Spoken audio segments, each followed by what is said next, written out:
Hello everyone and welcome to SUTV Live. The wait is finally over. After 3 weeks without a game, Sheffield United are back in action and kick off the new year with a trip to Molineux to face Wolves in the FA Cup. All of the team news is coming up. We'll get the pre-match thoughts of Paul Heckingbottom, Iliman Ndiaye, Wes Foderingham and Chris Basham, and we'll be taking a look back at United's victory at Fulham just before Christmas that extended their winning run to 4 matches. Remember, all of the broadcasting regulations around today's game can be found by going to the website sufc.co.uk. Hello again, it's great to be back. It's been a while, hasn't it? And attention turns today to the world's greatest domestic cup competition, the FA Cup, taking centre stage as Sheffield United head to Wolves. And I'm joined today by 2 men who got to the semi-finals with Sheffield United. Almost 3 decades ago, Kevin Gage played in the biggest of the lot against the other lot. It wasn't the result we were all hoping for, but as an occasion, one that lives long in the memory. Yes? Yeah, oh, definitely so. Yeah. Much as I've tried to erase it from my memory because of the result, it was a fantastic, special day out for everybody concerned, yeah. We may well talk about it a bit later in the show as well. And another man who got to the semi-finals with the Blades in 2003, again, not the result we were hoping for, but still a great occasion, is Rob Kozluk. Of course, that defeat to Arsenal at Old Trafford. Memories? Yeah, still ring Pesh today to blame him. He ruined a dream I had of reaching a final. So if Pesh is watching, I blame him. Well, let's get straight to the team news, shall we? There are 5 changes to the Sheffield United team from that game at Fulham all that time ago. Egan, Stevens, Gibbs-White, Norwood and Ndiaye, the 5 to drop out in. Kieran Gordon, Osborne, Norrington Davis, Berger and McGoldrick. And on the bench, 2 youngsters, Will Asula and Joe Starbuck as well. But Kevin, your reaction to that starting lineup first? It was expected, wasn't it, with the few injuries we've had and a few other issues, medical issues.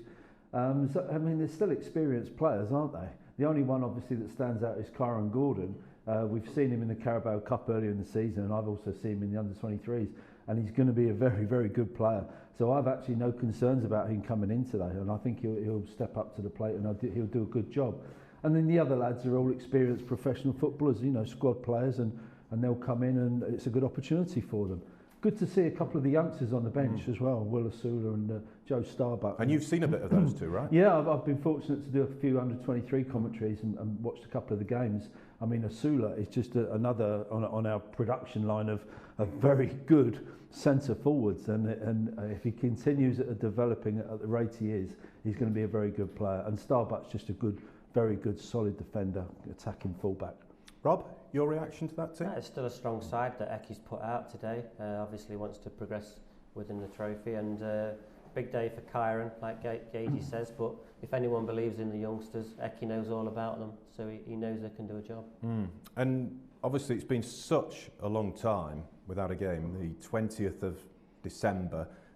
Are you expecting any rustiness? I mean, the fact that they haven't played for so long, what kind of an effect might that have, do you think? I don't think rustiness comes into it, because the professional players, and you know, they've been training at not full pelt, but they've been training at a decent level and fitness level all over the Christmas period.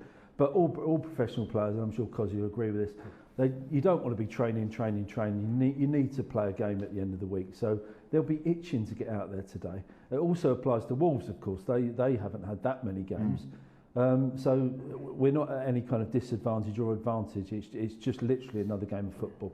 It's a shame how it all happened, these recent postponements though, Rob. United had just built momentum up, this winning run and beaten in 5, winning the last 4. For the group, that must be a real source of frustration. Yeah, I think coming off the back of that Fulham result, it's going to be disappointing for everybody getting those games, especially around Christmas when it's a period of football is what it's all about. So yeah, they'll be disappointed, but I reckon Eki within the training, he'll do game-related practices. So without games, they do train at an intensity nowadays to simulate the games. So they'll be up for it. Can you see any upsides though to the break, because it might give those players who were struggling with niggles here and there to get over their injuries, perhaps? Yeah, there's always that side to it. I suppose it works both ways, doesn't it? So all the players For example, Sander Berger, you know, we saw a little cameo of him 20 minutes or so in the last match. It will give him the opportunity to just get that little bit fitter and get a little work on a few weaknesses, you know, he's got maybe in his hamstrings, without the intensity of a match. So yes, a few players will take the opportunity to get even fitter than they could have been, you know, if they're coming back from injuries. So as I say, it swings and roundabouts. I don't think it makes an awful lot of difference. I think it's just we just go again today and get on with it. Now the FA Cup, where do you stand on the FA Cup? You know, it's an age-old argument, isn't it, that it might have lost its romance, but just looking across some of the fixtures that have happened this weekend, still very much there, isn't it, Kevin? You know, look at Cambridge yesterday winning at Newcastle, Kidderminster beating Reading, still there. I would agree with that in principle, because I think it's all, the FA Cup for me is all about the third round. It's the opportunity for the non-league teams like Chesterfield, like we mentioned, the Kidderminsters, etc., and the League One league sides to go to somewhere like Chelsea as they did, as Chesterfield did, you know, and have a fantastic day out and get £1 million in gate receipts. I think the FA Cup is to be honest, is a pain in the neck for some of the from the Premier League sides, and they just want to get it through it and get out the way and get onto the further rounds where they're expected to be.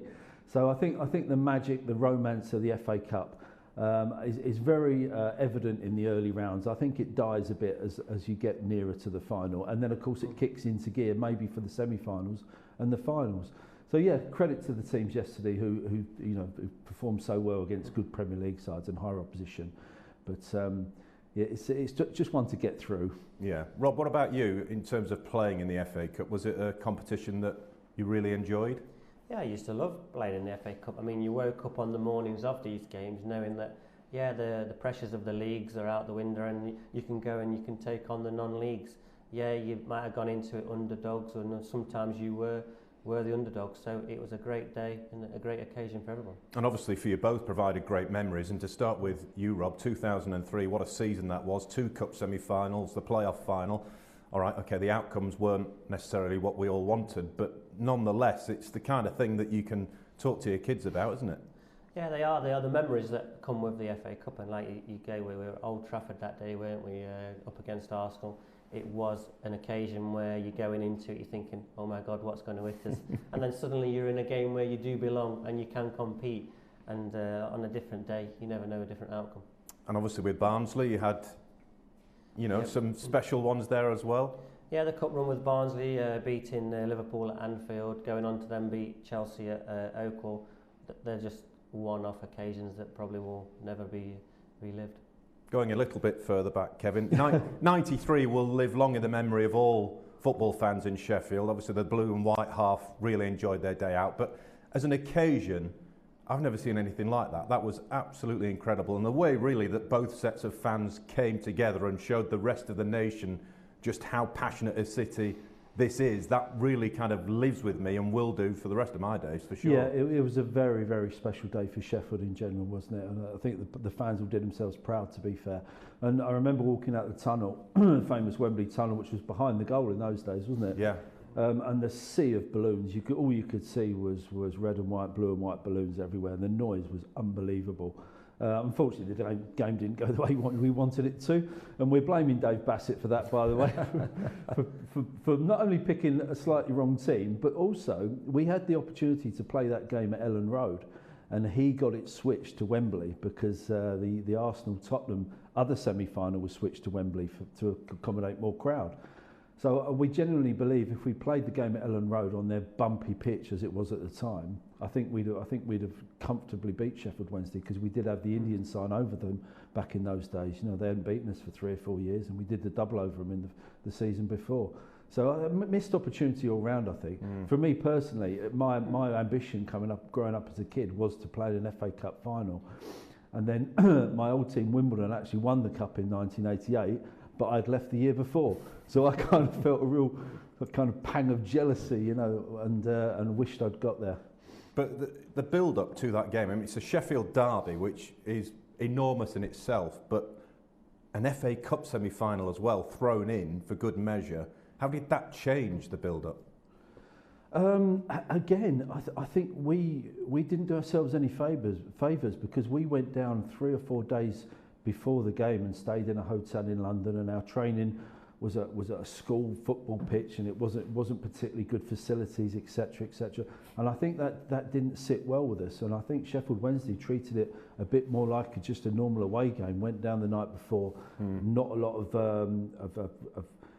hype and build up. And I think that played into their hands and affected us more, to be honest. And we just didn't perform on the day, as everybody will freely admit. And in terms of your preparation, Rob, for 2003 in Old Trafford under Neil, how was that?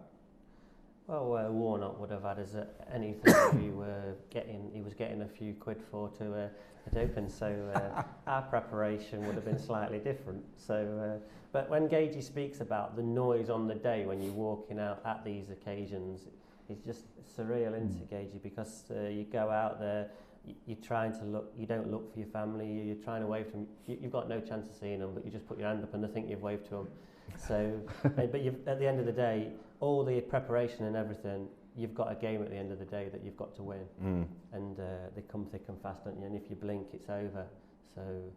And it's about taking those big moments, isn't it? I mean, Paul Pescasolido, you touched on it at the top, the Seaman save.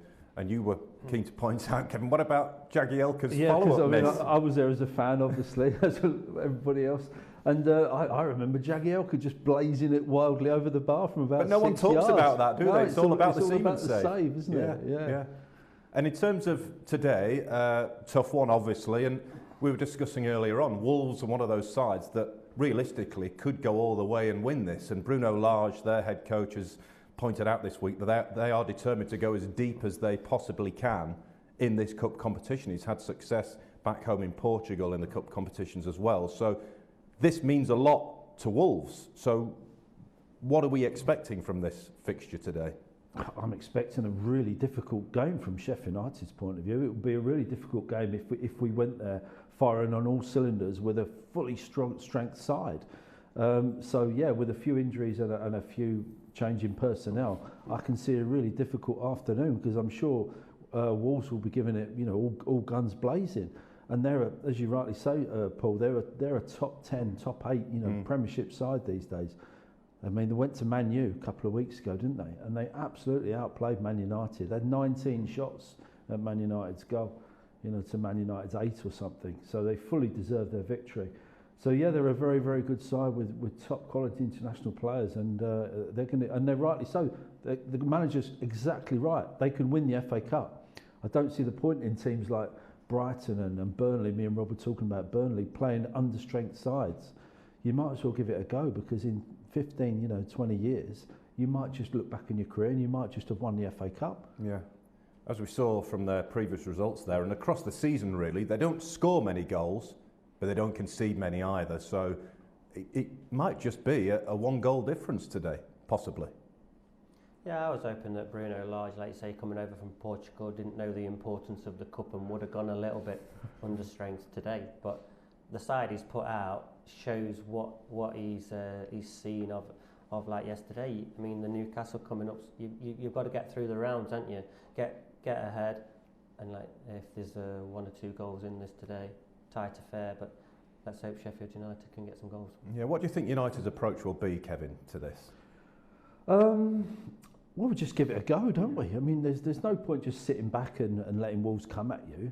I think we might have to do that occasionally, but we're not geared up to be a defensive-minded team. With the players in our team, we play with the wing backs, so they're going to have to get pushed forward. I say it might be a bit of a rearguard action for the first half hour or something, as we just generally get into the game. But it's going to be very, very difficult, I must be honest. I'm not sitting there thinking... And of course, these days, you can't say, well, let's hold them for a draw and let's get them back to Bramall Lane, because that doesn't happen anymore, does it? No extra time of penalties. It's settled on the day, which makes it more exciting in many ways, and I think that's better for the game, actually. So yeah, just give it a go. Why not? I think the reaction will be if United were to go out, that everyone would say, well, it doesn't matter, the league is the priority. But there is another school of thought that if you can get a good cup run, that has positives for the league form as well, Rob. Where do you stand on that particular one? Yeah, I think it's a good way to get away from the league. Eki's got what he's got going on in the league. These players coming in today will give Eki some options to stamp their authority on. They might want to start But at the same time, Eki will have this game plan today. If you let your Neves and your Podences on the ball, they're match-winning players. So he'll have watched them. The game plan will be there, and let's hope it goes to plan. In normal course of events, I would agree with you that it's good to have a cup run. I think this season is slightly different because we're going to be faced with this fixture pile-up. We know that, and there's not too many free weekends. You know, if you're still in the cup and you've got another 2 or 3 Saturdays taken up with cup games, you know, you're going to have to postpone some more league games. And if we're going to make some kind of concerted push to get in that top 6, we're gonna find it difficult with games, like backlog of games and players getting injured and struggling a bit.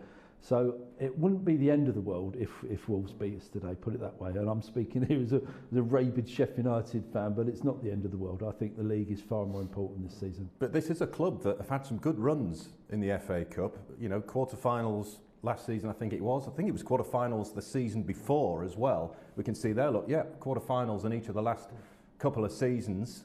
It is a competition that Sheffield United do seem to do reasonably well in, Rob. It's all down to, as well, into the luck of the draw, because getting through today, there's still teams in there like Boreham Wood and Kidderminster, isn't there? So, I mean... Let me just jump in and say, it is Boreham Wood, but yes. Did I say Boreham? So, the luck of the draw is massively important. So, getting a result today, it can take you a long way. Yeah, okay. Right, more from the guys to come a little bit later on. We're building up to Wolves against Sheffield United, the FA Cup third round. Sheffield United's first game since December the 20th. They should be raring to go after that win at Championship leaders Fulham, which turned out to be a memorable one. You can hear the Sheffield United supporters. Now a chance for Sheffield United to break. This is Iliman Ndiaye. Strong run here by Ndiaye, still going Ndiaye with a strike! Oh, brilliant! Iliman Ndiaye back in the starting 11 and back in the goals. His third of the campaign. Lightning start by the Blades. They lead Fulham by 1-0.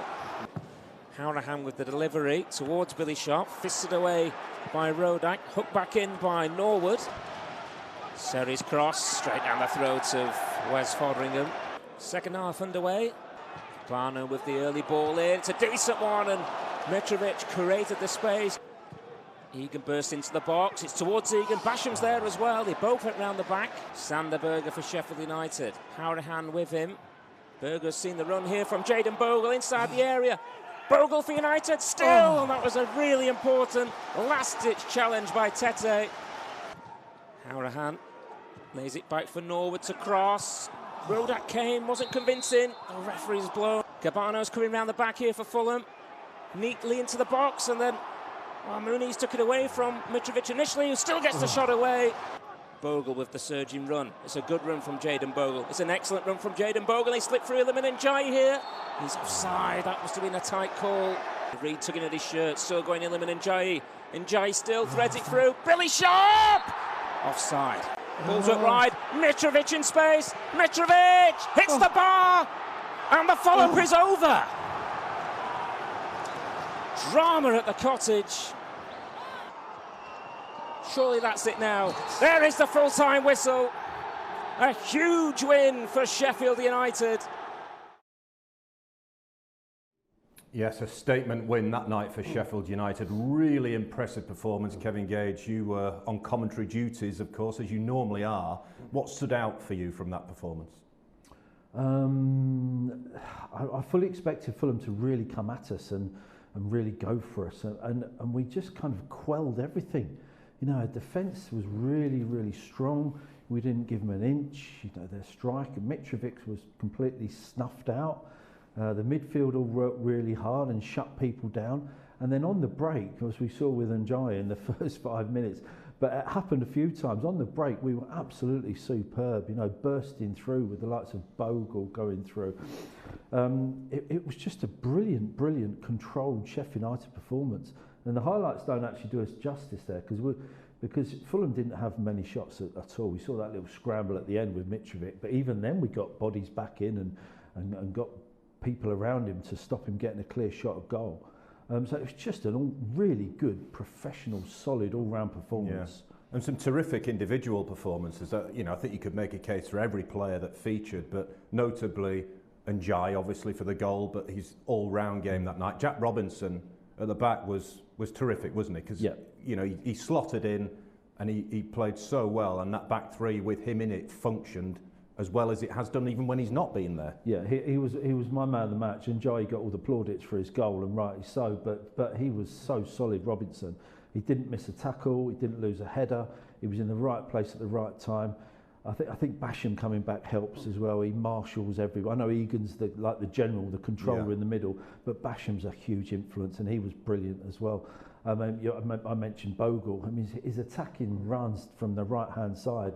He cuts in, he tries to get it on his left foot. He takes some stopping when he gets going. So just really impressive all round.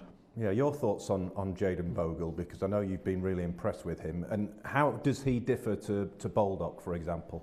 I think Bogle against Fulham, I mean, possibly one of his better games in a Sheffield United shirt. Some of the positions he gets into, he's got pace, he's now believing in his own ability a little bit more and showing what he can do rather than go out there and just get through games. He obviously adds a little bit more going forward than Baldock in the final third. They've both got decent ability of crossing in that. Baldock is probably a better defender than Bogle at this moment in time, but between them, and I think it's an infectious something that's got to happen today. You look across, you see Basham making those tackles, Robinson, and you go, I'll have a bit of that, and it goes around the whole side, and that's how you start getting results. And it does happen that, I would imagine. You know, you see a couple of players playing right at the top of their game, and then other players in the team respond, and they're automatically lifted, aren't they? Yeah, 100%. Yeah, I think Basham's epitomises exactly what Rob's just on about there. You see Basham all action, flying into tackles and surging down the right, and it does inspire those around you.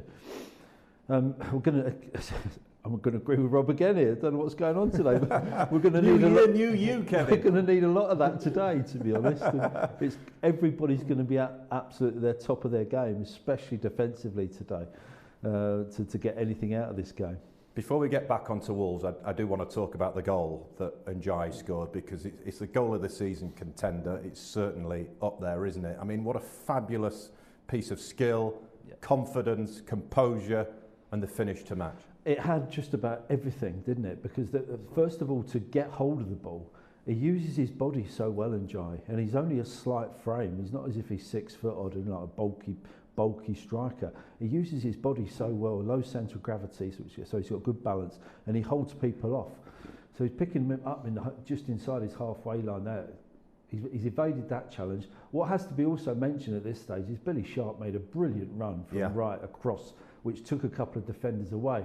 But then Njai's seen that, he's seen the space, he's done one of his trademark stepovers. But the most impressive thing is the finish, because having run 60 odd yards at full pace with the ball under control, it's very easy to panic and just to slash it with your left, with his weaker left foot. But he's had the presence of mind to have a quick glance up. He knows where the defender is in front of him, he kind of knows where the keeper is, and he's got the absolute technique and ability to just bend it into that corner.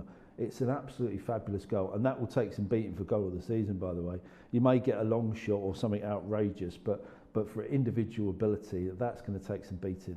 Well, let's hear from him. He capped a man of the match performance with that stunning goal at Fulham. Obviously, being out of the squad, obviously I just wanted to come back here and show what I can do, and to start to do so quickly.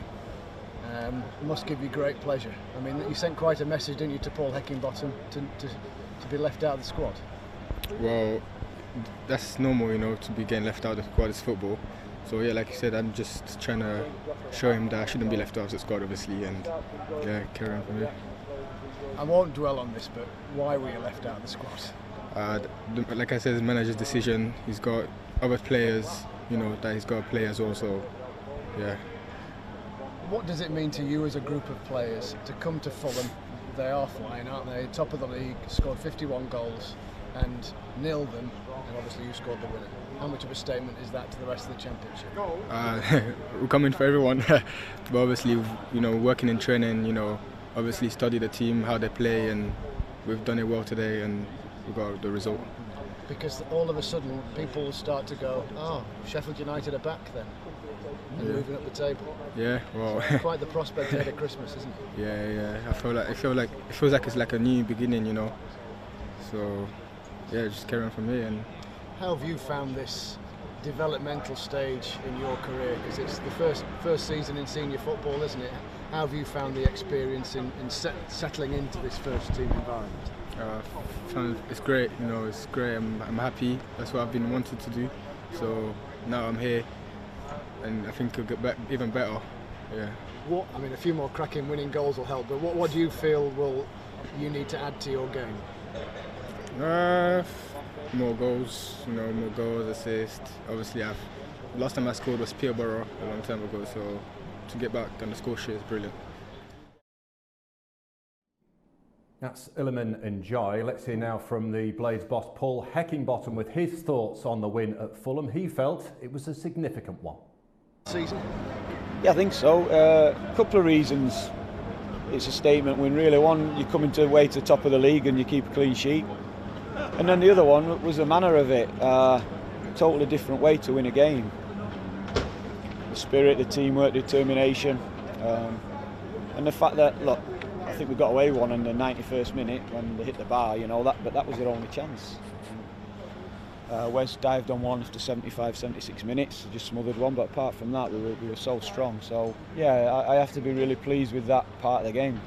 And from your perspective, you did come here with a game plan and it worked to a T. I mean, they didn't have a shot on target till the 75th minute. No, but we had to change. We wanted to get after them and press high and get chances, and we tried by having the bodies out the pitch, but all it actually did was give us a threat on the counter where we scored good goals and had decent opportunities first half without really looking at a threat to score. But we had to change it because we were too open, we were too easy to play against, so we had to flatten Morgan off a little bit and go to a three-man midfield, and then obviously put Sander on at half-time to continue that, just to be more difficult to play through. So going forward then, you've got, you know, plan A, B, C, D, tweaks and changes. From a coaching perspective, that must give you great optimism for what's to follow. Yeah, definitely. We'll get better on things like that. We could have been better with the ball today, but I'm not going to be too critical about that. We weren't at our best with the ball, but we will be better with the ball. We'll play a lot better than that sometimes. But what we did show was a totally different side to the game, which is fantastic. And when we can make changes within a game and the players can respond to it, then that's even better. So, yeah, from that side of it, like I said, there's lots of things which are really pleasing. He's made a real impression, hasn't he, Paul Heckingbottom? Let's be honest, he wasn't everyone's choice when he replaced Slaviša Jokanovic, but it's clear that he knows this group inside out and speaks incredibly well. There's a real focus there, and the players are responding to it. Yeah, the players have definitely responded, as results show, and performances have shown as well. I think the key thing is he knows the players inside out, doesn't he? He's been at the club a couple of years now, and I think the players respect him as well. So he's obviously got their respect. It's interesting what he says about the different options he's got, because of course it's a squad game these days, isn't it? You have got so many experienced players, and we've got enough quality in and around our squad to be able to change our formation and just tweak things and bring on the likes of Sanderberg, you know, £22 million signing at half time just to shore things up. And we've got other options as well. We've got other attacking options, of course, on the bench. So yeah, it's all going the right way, isn't it? And it's encouraging to hear him talk about, you know, he doesn't feel like he's cracked it, not by a long chalk. And even there, after the brilliant win at Fulham, is still saying, look, there's still lots of things we need to improve on and will improve on. And that's got to be a positive thing, Rob, yes? He doesn't feel like he's just suddenly waved his magic wand and everything is right again. No, I think that's great to hear that Eki can go away top of the league and still come away with some things to work on. He knows how to improve the side, and at the same time, yeah, the fans probably weren't his first choice, but he knows the English game. He knows how to, first and foremost, how to treat a squad of players, and if you treat your players right, then you're going to get rewards. And with Maka and Jack behind him, he's got the experience that they can also feed him. I was going to ask about that. You know, Stuart McCall, vastly experienced, being a manager himself, knows the club. Jack Lester knows the club, but Jack obviously knows a lot about the under-23s, as does the manager. So, you know, they've got experience there. They know the inside track on some of these young players, which can only be a positive. And maybe before with the previous manager, he didn't know a great deal about the layer of players underneath. These three fellas know everything about every single player, not just in the first team, but in the groups below as well. Yeah, and the football club, Sheffield United, have set their stall out, haven't they, by saying this is the route we're going to go down. When the managerial appointment was made, this is the route we're going to go down. Had we not gone down that route, we'd be sitting here now, perhaps discussing, you know, the latest big signing that we were going to make, or how many millions of pounds we spent in the transfer market. Well, that's not going to happen. If anything, players are going to go out. So yeah, we're going to utilise the young players, the excellent academy, bring them through. Obviously, we will add senior players when need be. But as long as everybody's comfortable with that, you know, we know the situation and we're absolutely fine. And we seem to have the right management structure to implement that strategy right the way through for the next couple of seasons. And we've seen, haven't we, with some of the loan deals, Kasper Lapata is out on loan at the moment, several others as well who are making waves and making big reputations for themselves. The lad at Notts County, whose name escapes me, that you will tell me about, Zach Brunt, he's out, making big impressions, but finding their way in professional football, Rob, and that can only be a major plus. Yeah, it's a great development in those, like you say, Zach Brunts and the boys out at Southend, and even Jebison to call back from Burton, who scored yesterday. So everything looks rosy at the minute for Sheffield United to bring back these boys. And big day for Kyron Gordon today to say that Eki, if he does perform, then you don't dip back into the transfer market again, and it saves the club a few million. We are building up to Sheffield United at Wolves in the third round of the FA Cup. The Blades have reached the quarter-finals in each of the last 2 seasons. This is how they did it last year. Left as Osborne bends in a teasing cross, heads go up, Mousse's there, and it's landed in the top corner. Day dived across, who can't get there, and Sheffield United, who need a confidence booster, have found it from Westbrook. In it goes, high into the penalty area, the heads go up as well, and Lundstrom is beaten. Through the centre circle and through the middle and on to Burke to the edge of the penalty area. Burke will score and buries the chance from the edge of the penalty area. In by Westbrook into the penalty area. Leahy's there and the ball is forced over the line, and it's Max Amer who converts from close range. Bristol Rovers give the ball away. McGoldrick through it comes to Bogle into the penalty area, and Bogle has scored, and Sheffield United have retaken the lead. It's 3-2 now down at the Memorial, and this is true. Down the left-hand side here for Billy Sharp to the byline shot with a little dink ball to the back post, and a comfortable header stealing in from Chris Basham across there. Absolutely delicious cross from the skipper Billy Sharp, and Chris Basham on his 20th FA Cup appearance for the left. And then Forner as Billy Sharp goes through in the box. He's going to turn the ball in. Lovely balance and goal by Billy Sharp, who works the ball away from the defender, takes it round Michael Cooper. That's his first. Given away at the back by Basham. Here's an opportunity for Moore, who will look to pull it back, and it's going to be turned home here by Panache Kamara. Bramall Lane, all eyes now on the Blade skipper, usually deadly from the spot, and again so he is, beating the keeper Max O'Leary, who dived the right way. Bounces away, comes to the edge of the area. Chilwell is going to look to drill it. He does! It's going to be deflected into his own goal by Ollie Norwood. And down the left-hand side with Chilwell into the middle of the area, looking for Ziyech, who will put the ball beyond Ramsdale. That's Chelsea, who will progress to the semi-finals of the FA Cup for the 4th time in 5. And this is what all teams in the FA Cup are hoping to lift this season. Not exactly this one, but you get the drift. You're responsible for this, Rob Kozluk, this little miniature version of the FA Cup. Where's it come from? Do you know? I think I've stolen it on my travels around the country when I've been. Is it for playing in the competition? What is it? I think I got the man of the match at Old Trafford that day, and that's what they gave me. Oh, is that what it is? I doubt that very much. Have you got any FA Cup mementos, either of you?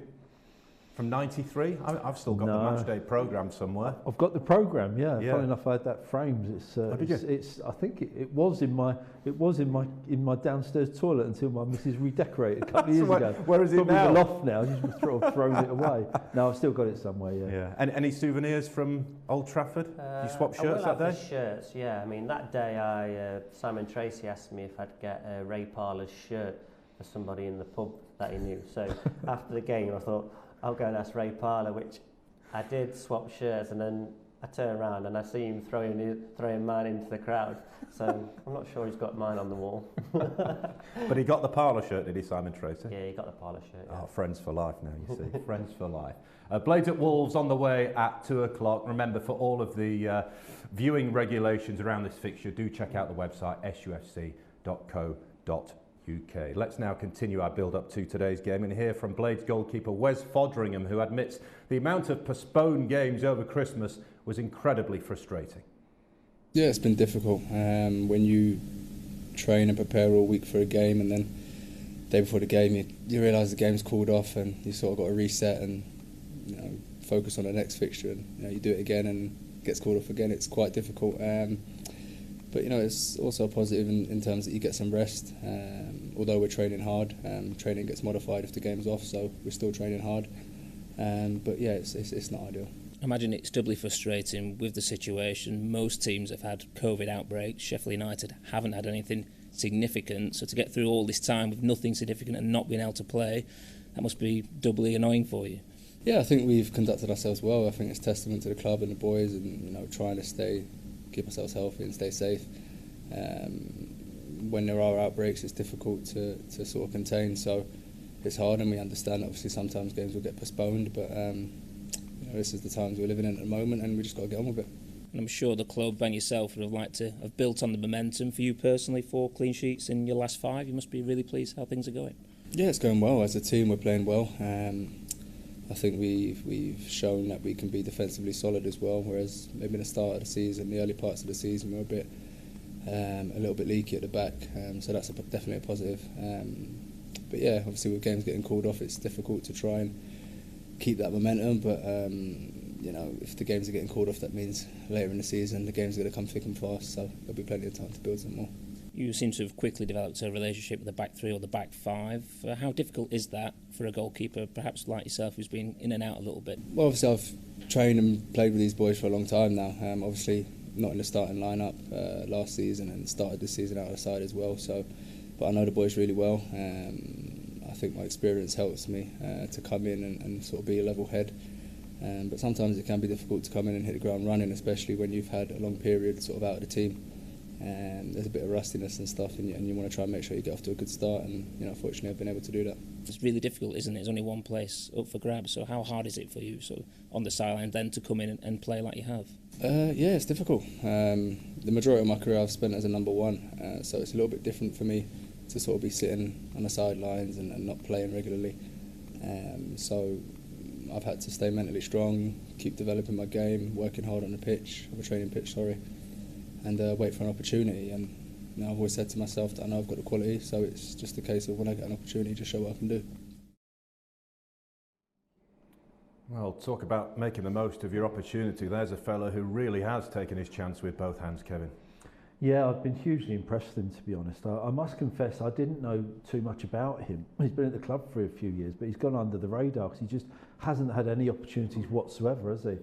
And yet I think he summed it up there when he said he's experienced and level-headed, and I think he's brought a lot of composure and calmness to our defence. He hasn't had an awful lot to do because we've had good results, and our defence has been stronger with Basham and others in there. But what he has done, he's done really cleanly, he's done efficiently. His handling's been superb, especially from crosses and corners and high balls into the box, just lofting into the box. He hasn't dropped a thing, and that gives all the defence a lift. The pressure's taken off immediately, and you're kind of you breathe a sigh of relief, and you move up the pitch knowing that your keeper's going to be coming for things like that. He hasn't flapped at anything, and he's not punching where he should be catching, you know what I mean? So, yeah, hugely impressed by him, to be honest. I think he's done a great job. And he has been a number 1 elsewhere. He's not a goalkeeper that is used to being a number 2, as he said there in the interview. He said, look, I've been a number 1. I've been the one with that shirt. Rangers at Swindon, where he played a lot of games. So it's not as if he's used to being a backup goalkeeper and just getting a few games here and there. He knows, as soon as he goes straight into that team, he knows exactly what he's doing and what he's in for. Yeah, you've said exactly my point. I googled him. I googled him about 6 months ago actually, and went, wow. I didn't realise you played that. I didn't realise how old he was, and I didn't realise he played that many games. For the, you don't play that many games for Rangers unless you're a very, very good keeper. That's the bottom line. Yeah. So yeah, he's taken his chance with both hands, literally. And for defenders, Rob, you've played with some great goalkeepers down the years. To have faith in your goalkeeper is a major thing, I would have thought, for a defender. Yeah, you've got to earn, I mean, the trust in the goalkeeper, isn't it, on pass backs and everything. Do you rely on what side he needs it? But he had big gloves to fill with rammers going anti, so he's come in, and it's a difficult position because a mistake and it's in the back of the net. So you've earned the trust, and it's going well for Foderingham, and long may it continue. Yeah, his shirt to lose now, definitely, especially when Robin Olsen comes back from his injury as well. Let's just have a look at what we've got coming up for you on SUTV Live. Sheffield United back in championship action this weekend at Pride Park. They go to Derby. Ashley will be here, and so will Carlos Saba and, of course, Kevin Gage. Looking further ahead, Sheffield United away at Preston. That game now rearranged for the 18th of January. John Rawling and Kozzy, you're back with us for that one. So earning your corn. And we've got Sheffield United against Luton Town later this month as well. On the 22nd, 3 o'clock kickoff. Chris Morgan, part of your team for that one. A reminder of the team news for today's game, the FA Cup third round tie at Molineux, Wolverhampton Wanderers against Sheffield United. Let's have a look at the teams for this one, starting with Wolves, I think. And as you can see, it's a very strong looking lineup that Bruno Lage has put out. There are 5 changes in total. The players coming in, John Ruddy, the goalkeeper, who I forgot was still there, he's getting on a bit now. Silva, Dendoncker, Traore and Ainouri coming in. Out goes Sarr, the goalkeeper. Saiss away at the African Cup of Nations. Moutinho, Trincao and Jimenez. But it's a strong side. Yeah, There's no doubt about that. He's looking for a win here today. It's littered with Premiership style names, isn't it? If I was our left wing back, Norrington Davis, I'd be slightly concerned about Traore running at me, because he is something special when he gets in full flight. So it's going to be a difficult game, and if we're going to get anything out of this game, all our defenders are going to have to play very, very well and make some important interceptions and challenges. And Fotheringham's probably going to have to make a few saves as well. And then can we get anything going forward? Can we hit them on the break? It's a difficult game, isn't it? Let's be honest. And Conor Cody, of course, in that starting lineup, ex-Sheffield United loanee, did ever so well here. England international now, of course. Sheffield United's team, 5 changes for the Blades as well. We've discussed it right at the very top, but as you can see, Kyron Gordon is a name that leaps off the page there. He's in from the start today. A couple of youngsters on the bench as well, in Willa Sula and Joe Starbuck. But Paul Heckingbottom's gone strong as well. You know, that's a very good looking side, Rob. No, I like the look of how strong Ecky's gone, and at the same time, Gage just spoke about Traore, so Norrington Davis will have his hands full, but at the same time they might have one eye on this January move to Spurs, so if I was Norrington Davis today, I'd go straight through Traore early. So, fair dues. Limit him. Does he really want to be out there? And in terms of the midfield, obviously no Gibbs White at the moment. It does sound, we don't know officially, that he's going to be sticking around and Wolves aren't going to take him back, which obviously we're all thrilled about. But in terms of the options in midfield, and we've kind of looked at this before, it is an area of this team where he's blessed with options. Yeah, I mentioned earlier, isn't it nice to see Sander Berger back? You know, just slotting nicely into our midfield there. What a great option to have there.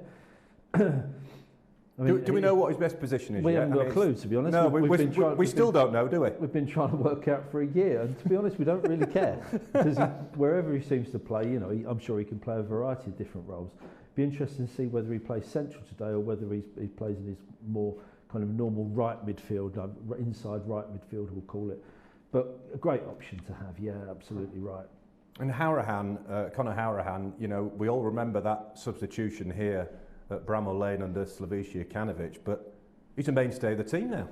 Well, he's got, I mean, it couldn't be better for him, the way it's worked out with Heckingbottom coming in as manager, because he was his manager at Barnsley, where he played probably his best football and got himself a big move to Aston Villa. He was captain of the team as well. So he must be absolutely delighted with the managerial change, to be honest. Rob, your thoughts on the strength of midfield? It's with the Hourahan, like you say, he gets games under his belt, he gains that confidence, and the problem being today is if Wolves don't want Gibbs White back, who have they got? So they've got strength, they'll have that, but at the same time it's great to see that they're allowing a player like that to stay at Sheffield United. Right, time now to delve into the Sheffield United archives, and we've found a classic match between today's teams, Sheffield United and Wolves. Have a look. Martin Atkinson blows his whistle and we are off and underway. Norwood's corner from the right-hand side, into the box it goes. Bolly's head goes skyward. There's a goal mouth scramble. Ender Stevens trying to keep it alive. The centred ball is cleared away from the corner of the 6-yard box. There's Adama Traore on the break, just inside the penalty area. Teases up the cross. Jimenez brings it down, but Baldock's right place, right time. O'Connell's cross into McBurney, whose glancing header is just dabbed into the ground by Rui Patricio. Traore goes round Stevens into the corner of the penalty area. Checks his run, tries to beat O'Connell. The ball pinballs up onto the arm of Jota, I think it was. Now Neves out to Traore. He inches towards the touchline. Up goes the cross, high into the penalty area. The heads go up. Henderson just with a little backward step. Adama Traore is trying to ghost in on the blind side. The free kick goes up and off the crossbar it goes. Jack O'Connell's run on the overlap around Stevens, but this one's into the box and Billy Sharp teasing it in towards the near post. Traore's ushered away. Moutinho will bend it into the box. The header down by O'Connell, out to Neves. Things might open up on the left, and it's through here to Billy Sharp on the edge of the penalty area. He turned and shot, hit the shot, but the linesman's flag went up straight away. Jimenez comes forward down the right-hand side. In goes the cross, and up goes the head from Jota, trying to bend in that cross. Baldock's there! Oh, and a diving downward header. Baldock, in goes the cross. It might come here for Zivkovic. Can he dig it out? He can. The ball's pinballing around. Chance, Osborne. Oh, and a diving effort. In it goes into the box. The heads go up, and a goal! It's a goal for Sheffield United, and John Egan has got it. What a priceless goal that could prove to be John Egan, his second in as many games, may well have won 3 massive points for Sheffield United. Blades 1, Wolves 0. Same result today, of course, would be very welcome indeed. Kevin and Rob, actually, Wolves, are they a model for clubs like Sheffield United to look at? Because they are an established Premier League side now. They're not really talked about, you know, in the relegation scheme of things in the Premier League. They're in the conversation about top 10. Yeah, you could say that. I mean, they might be slightly bigger club than Sheffield United. I don't know, but just only slightly, only slightly. Ooh, not but sure. They've certainly spent more money, haven't they? I think they went down the route of let's invest, big name foreign manager, and they provided him with, you know, multi-million pounds to completely revamp all their squad when they got into the Premiership. So they've gone down a completely different route.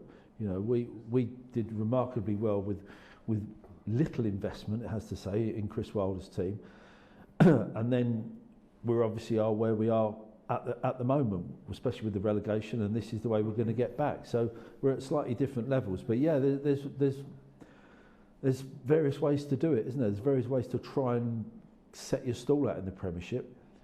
Some people, Burnley have obviously done very, very well without spending the money that Wolves have done, but I think in this day and age you need to be spending hundreds of millions of pounds to get into that top 8, that top 10.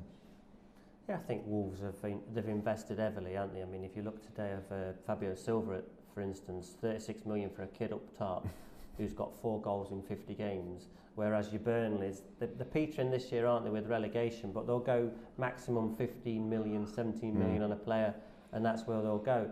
So yeah, they've stabilised the club, but at the same time, it can all turn sour within a few years. So at the same time, Gage has gone. I'm not going to go on. Wolves are bigger than Sheffield United. There you go. Right, let's hear from Chris Bashan, who admits the recent postponements have been a real source of frustration, especially after the winning run that the Blades have been on.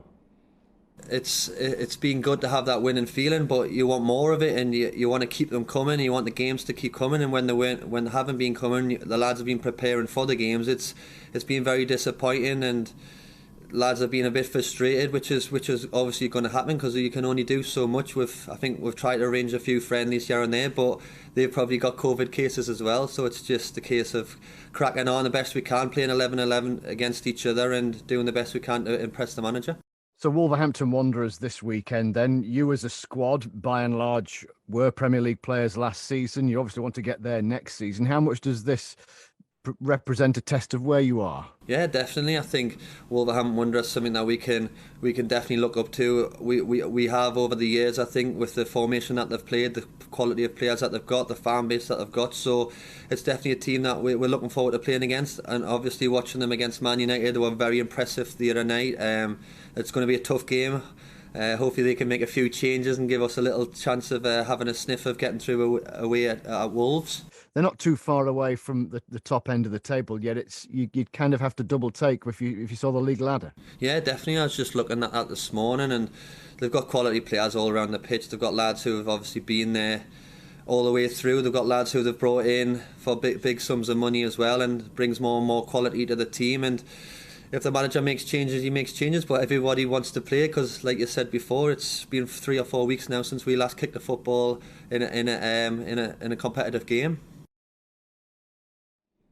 That's Chris Basham. Just a reminder, if you need to know about all of the broadcasting regulations surrounding today's fixture, do check out the website sufc.co.uk.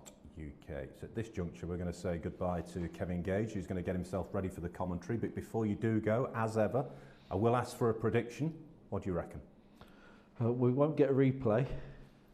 Yes, that's very true. Yeah, well observed. I think my heart says I'd like us to win, but I think my head says Wolves will win by a couple of goals. Sorry about that. No problem. Off you pop. We'll see whether he's proved correct or not. He's going to join Matt Young in the chair commentary. Let me just have a look here. About 8 minutes away from kick-off now at Molineux. But before we get to kick-off, we'll hear from the manager, Paul Heckingbottom, who was asked this week whether this is a yardstick for his team. In all honesty, probably none, because like I say, the makeup of the squad at the minute in terms of what we've got available and things like that, we just want to get a team out and give them a game. That's our priority. We have actually used bits of preparation that we did last time against them, because like I said, we know what we're going to face. So that's been good for us to use. But again, there's not a lot of players who played in that game. I can remember the team that will be playing in this one. So we need to make sure that whoever we put out, and again, that may change. I know the team in my head at the minute, but that may change. Is ready and just ready to perform and give the best. The good thing is as well, I'm looking forward to, is the fact we've got the 5 subs in this. We will use them because we want minutes into as many players as possible. There may be some players we need to protect again because of inactivity, if you like, in certain players. So we need to be really clever with that as well. So the bench will be important. Generally speaking, are you an advocate of that? Would you welcome that in the Championship if you could have 5 subs? I know there's lots of discussions about it. I've not really put too much thought about it. I think I like the idea. So from a coach's point of view, I like the idea. It's a different dynamic to think about. The 5 subs in 3 visits.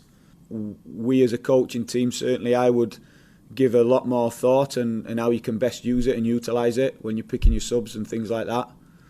But it's not here, so I don't worry about it, if I'm honest. Yes, just a reminder, in case you were wondering, there are no replays, but there could be extra time and there could be penalties this afternoon at Molineux. 5 subs as well, Rob, in the FA Cup, and given that a lot of teams haven't played for a while, Sheffield United being one of them, how important could the bench be today? Yeah, I mean, Eki's put some young boys on there, aren't they? So dependent on how the results going, and that is a great chance to have a look at what you've got within the depths. But at the same time, if it does go to extra time, you need 5 subs. Good test for Kyron Gordon. You mentioned him earlier on. We all like to see young kids getting an opportunity. He's a Sheffield lad, he's a Blades fan. What an opportunity for him, what an occasion for him. Yeah, I've seen Kyron a few times. I believe in his ability like Eki has today. Physicality and everything will come with his development and his growth, etc. So looking forward to watching him. And obviously he's got Basham and he's got Robinson, the experience there, either side of him. If he does play in the middle or if he plays on the right of that back three who's got some experienced figures around him to help him through? Yeah, definitely. I mean, you need those sorts of players around you on days like this to talk you through these games and give you that experience and a bit of confidence within. And at the same time, well done to Kaya and places like that. It gives him a lift to grow in confidence. Yeah, and what do you make of Wolves as a Premier League outfit this season and the challenge that they'll present today? Despite the changes, it's still a very formidable looking lineup, isn't it? Yeah, Neves and Moutinho on the day in the Premier League. Moutinho's missing today, but they control games, don't they? So it's important today that Sheffield United can look after the ball, limit Wolves to whatever they've got, because Podence on his day, excellent player, and at the same time, but you've got to get around them, limit how long they can have on the ball, and especially on days like this, don't give the ball away, because they will keep it. But it was a Premier League fixture this only last season, so it's not like this is an alien environment to Sheffield United. No, when you look at the tie, I mean, it's not got the big giant killing about it if Sheffield United go on to get a result, but at the same time, it's a good test to see. It's a great day for it. I think you might have been in the team the last time Sheffield United won at Molineux. I stand to be corrected, but I'm pretty sure Michael Tong got a couple, Chief got one as well. So we're going back some way in the past to find Sheffield United's last victory. What chances today? No, on those days, I mean, the Sheffield United fans, they do go on that lower tier, don't they, down that right-hand side, and it's a great to have them backing behind you. So the fans on the day today, but I do believe, I always go into the games believing you can get an outcome from anything. So good day today. Let's see then, a place in the FA Cup fourth round is at stake. It is Wolves of the Premier League against Sheffield United of the Championship. Time to hand you to your commentary team, the former Sheffield United defender Kevin Gage, and first your commentator Matt Young. Side that last played on December the 20th, an opportunity for 19-year-old Kyron Gordon, who makes this his third appearance for the club, replacing John Egan, while Reece Norrington-Davis starts at wing-back in place of Ender Stevens, who's left out today. Morgan Gibbs-White has been a revelation for... United belatedly kick off 2022, just shy of 3 weeks since their last competitive game way back on December the 20th.